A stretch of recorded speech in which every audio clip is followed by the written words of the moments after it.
Isabel, let's have a look at the front page of the Daily Mail. Quite a miserable-looking Angela Merkel there. The headline, "Cheer up, Frau Merkel, Britain will soon be out of your hair." Which is true, I hope. So we're used to Frau Merkel being the strong woman of Europe, you know, being the kind of mutti of the EU, and here she is fighting for political survival. Quite an extraordinary spectacle. And she has said, having failed to form a coalition, that she would rather have another election in the new year and see if she can return with a more manageable majority there. And I think the context of this is very interesting for Brexit because, you know, we have had this big narrative in recent months about the weakness of Theresa May and, you know, the chaos in our own administration. And this somewhat puts that in perspective. We are not the only EU member that has problems with our own government. And there are calls from some Tory MPs that this is an opportunity for us as we negotiate our way out of the EU, and that actually we may be able to take advantage of Angela Merkel's weakness to extract a rather more favourable deal. I mean, that's the issue, isn't it? That as important as what is in the red box today, what goes on in Berlin and what goes on in Brussels far outweighs that. I think that's right, and I think that is the context for the budget today. You know, it's really Brexit and whether Brexit goes well or badly, the sort of economic shock that it delivers. If it delivers an economic shock that is going to set the context for Britain's economy over the next 10 years, far more than what Philip Hammond says in the House of Commons today. I think when it comes to Germany, coalition government is very much the norm.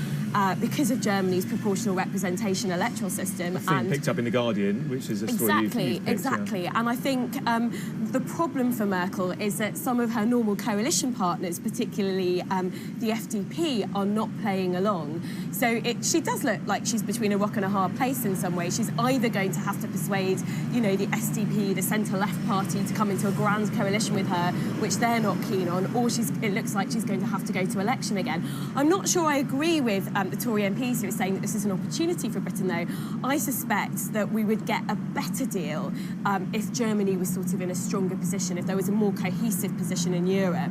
I think it's a bit worrying for the Brexit talks, actually, but we're going to have to see how that plays out over the next few months. The pictures of her in today's papers say it all, don't they? Some really striking pictures of her with her head in her hands, looking in despair. It's a very, very crucial moment for her.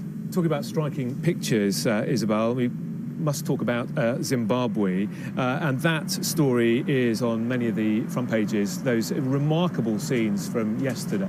Absolutely, and we've seen a lot of television footage. I know you've been showing viewers of jubilant crowds in Zimbabwe, hoping that this is the beginning of an extraordinary new era for their country. The big question is, how is it going to play out now? The person who's temporarily replacing Mugabe, will they be there forever? They are also described in many of the papers today as ruthless, something of a tyrant themselves. Does that usher in a much better era for Zimbabwe, or is it pretty much more of the same under a different name? Yeah, OK. Some of the lighter stories that we're covering as well. Sonia, Mirror, page 13. We walk a tenth of our daily goal. This doesn't sound very good. Well, this story really surprised me, actually. So apparently we walk on average fewer than 1,000 steps a day. Now, because I wear a pedometer, I know how many steps I do, and I sort of try and aim for around 10,000, which is the average. But I think it's probably going to be made up by people who sort of live in the country. They use cars.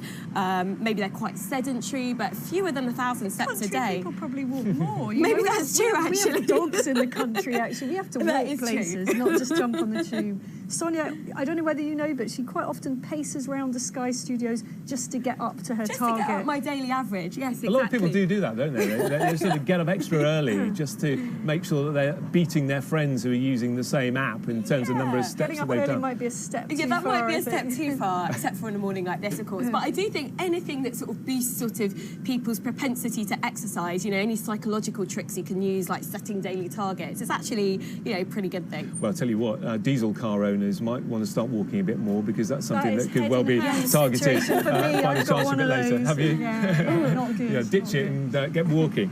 Now, what about this story, Isabel? Lawyer sues Oxford over inadequate 2-1 degree. How can you do that? I love this story. So this is on a couple of papers today, and it is a man who's not so very young anymore. 17 years ago, indeed, he scored a paltry 2-1 from Oxford University, and his life, he feels, hasn't worked out so well since then. And now, all this time later, he has brought a legal case against the university for not teaching him well enough, and saying that, you know, as a result of this, his career hasn't gone quite as planned.